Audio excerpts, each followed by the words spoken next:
তোমারে কেন এত মনে পড়ে? কেন আমি তোমাকে এত চাই?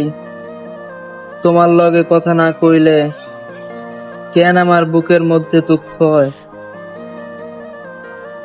তোমার কথা কেন ভাবি,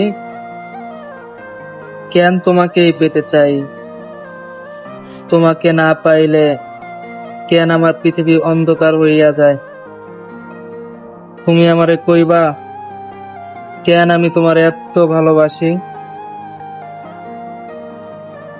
আমি নিজেকেও জিগাইছি, সেও কিছু উত্তর দিতে পারলো না। কেন আমি তোমাকে এত ভালোবাসি? তুমি কি জানো কেন আমি তোমাকে এত ভালোবাসি? এইটা জানি যে তোমাকে পাবো না, তারপরও তো আমার এই অবুঝে মন মানে না। কেন এত টান, কেন এত পিছু টান, কেন এত মায়া? কিছু কি বলতে পারো তুমি?